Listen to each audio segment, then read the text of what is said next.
I finally got a chance to watch Sonic the Hedgehog 2, and boy, I'm just speechless. So I let an AI write my review.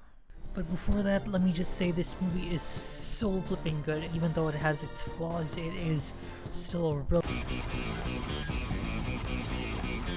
The first Sonic movie was a gem of a project that was elevated thanks to Sonic fanbase backlash on the Sonic design, and the studio doing something unprecedented and listening to the fans.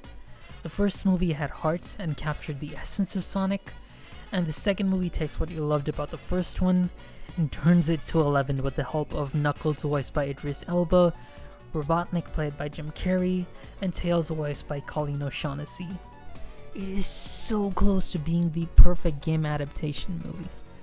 However, it is victim to common movie pitfalls. The story does not wrap up in an open-ended way, and it seems to be a plot hole-filled movie. But if you overlook these issues, it is quite an enjoyable movie. The story is set before the events of the original Sonic game. The most interesting part of the plot is that Robotnik and his connections with Eevee are highlighted more than originally planned. And I for one thought that was a great idea, especially since it was one of my favorite parts of the first Sonic game. The story is good, but it lacks in its execution. The movie may seem boring at times, but I felt that it needed to be a bit more darker to keep up with the tone from the other scenes. The animation and effects have improved since the first movie. As a result of this, there are more visually pleasing scenes. For example, one scene where Knuckles fights Robotnik in a lava-filled set piece, and the animation makes them seem like they are literally immersed within the lava. Other scenes with Sonic and his friends fighting enemies have improved since the first movie as well.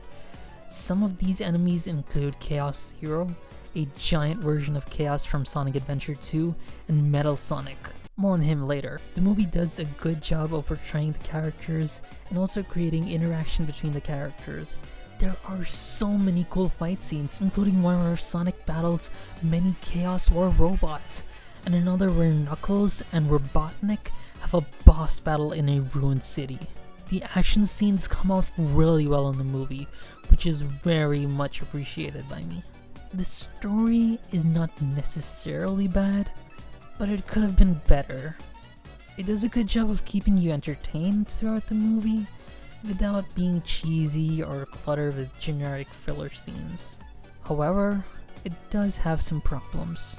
The main problem is that the first movie had a complete story. And although this one does have a complete story, it leaves questions unanswered, which means in order to know what happens next, you need to watch the next movie.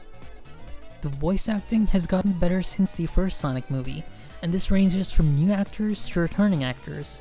Some of my favorite actors are Mike Pollock as Chaos, Mike Henry as Metal Sonic, Jim Carrey as Robotnik, and the legendary Ben Burtt as Boko. If you've seen Star Wars Clone Wars, then you probably know who Ben Burtt is.